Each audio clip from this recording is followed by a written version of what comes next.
for your effluent ponds, it is Paddy and Jay Hayden. The first qualifier, they look great. The second qualifier, there was an issue with the engine. This boat now looks like it's hooking up. So Paddy and Jay, they went from Group B champions, then they went into the unlimited category. Now they have had a few years away from the sport, decided to jump into the new category here in New Zealand, this LS category, a restricted category again, but really happy to be back into the sport and just loving it. And this pairing from CA, Tiawa Mutu, really good couple. And wonderful to see them back out on track, and this engine running a lot better than we heard it during qualifying round number 2. So Base Pro, for all of your lighting for your effluent ponds, have a chat to Paddy and Jay, and that is a 51.054. They are going to be very happy with that, considering they were running on about 6 cylinders last time out, so that boat just sounding so much better. So if you need lining for your effluent ponds and that type of thing, get hold of Base Pro. And they are also supporters of the commentary team, and I will be joined a little bit later in commentary by Leighton Schreckmanell, the promoter here at Waitara, and brought to you by Brian FM, the professionals, Elite Kitchens, and a plethora of others as well. So Mike's Transport Warehouse, also the class sponsor for the LS category. So once again, thank you to Mike's Transport Warehouse. So qualifying round number 3, that was our first boat for the LS category. We will then see Matt Nahn should be next off the trailer. And indeed it is the No Limits machine. Josh Gowan doing the navigational duties, the pairing from Palmerston North, the house remover specialist, and the stainless steel supplier. The jet speed hull. So Matt, a rookie this season, has been coming along very strongly indeed. Started off very tentatively at the beginning, and now he's developing that confidence, that real time, the experience that takes you forward and heads you and propels you towards the top of the field. And that is exactly what Matt Nahn did. He did very, very well at Wanganui. He drove fantastically for a solid second down there just after Christmas. We've had a little bit of a hiatus due to weather conditions and cancelled meetings here in New Zealand, but Matt Nahn looking good at the moment. Josh Gowan, the navigator, putting him in the right places.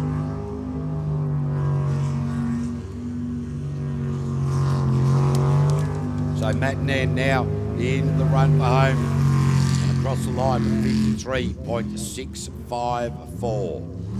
53.654 there for Matt Nahn and Josh Gowan.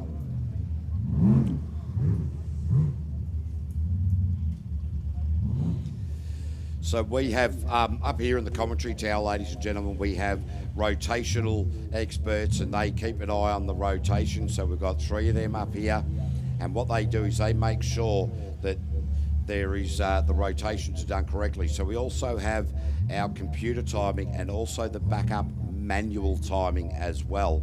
And we just have the ladies have on the manual timing clicked at 53.65, and the computer timing said it was 53.654. So I don't know, girls, work out that 0.004 of a second and just try to isolate that a little bit better if you could, please. Oh, it doesn't show it. Oh, well, you've done fantastically. That is splendiferous. Well done.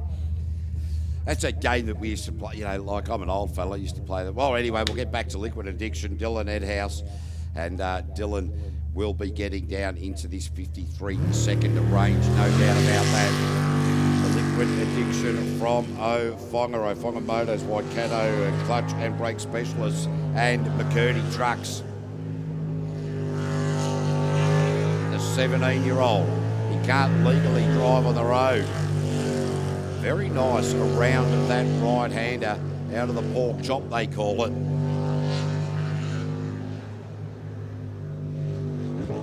Boy, you heard the change of engine there. That was just as the boat hit the washing machine effect. Caught a little bit of a wave, caught a little bit of a grab, but Dylan Edhouse not worrying about it.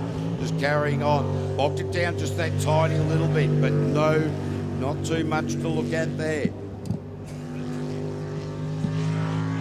Now in the run for home, the left now from one side of the track to the other, down into the last sweeper, the bottom sweeper. Dylan Edhouse, he blew it out to a 55.3, but interesting way that he goes across that finish line there, and the start-finish loop is the hay bale that is just up near the front chute there where they come out for their start. That is the start-finish chute, that hay bale there, and it's very interesting how he's turning right through there instead of running at full noise up through the front. So that is a second time he's done that. That is obviously a considered way. Maybe he thinks that is the shortest way to get through the line. Well, not too sure about that, but you've got to try all things, because we're in these tightly restricted classes such as the LS. You've got to make every little metre count, and split seconds off the clock make a very, very big difference. Look out, Pommy Mike is in town. He's just showed up, strutting his stuff out there at the back behind there, but it is John Very, Jet Nan, doing the navigational duties for the Link EC Machine Engine Rebuilders Industrial Manufacturing Services, and Iscar Pacific, the man leading the charge at the moment in this LS category. So John O'Berry, qualifying round number one, just eased his way around, didn't put any pressure on himself. Qualifying two, improved on the pace. Qualifying round number three, certainly moving towards that faster time section that he's looking for. Wants to stamp his authority on this class. The leader of the championship, spent many times as many years, many seasons as a navigator with his great mate Dave Simpson. Can't be here today in the Superboat category. Decided he wanted to go LS racing, get behind the wheel. But now looking the good, so John O'Berry, and straight to the top of the table. Yes, with a 51.012, 51.012.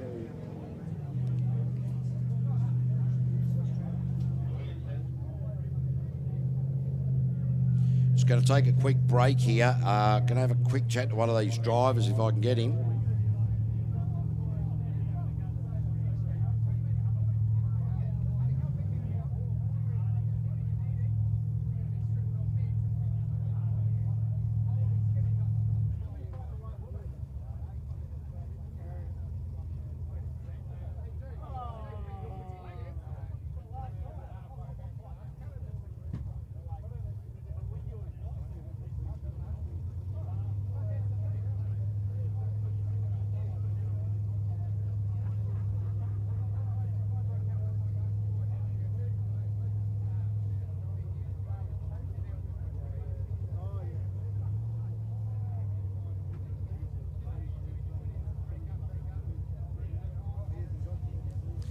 I've found a phone, ladies and gentlemen, and it was in via the digger.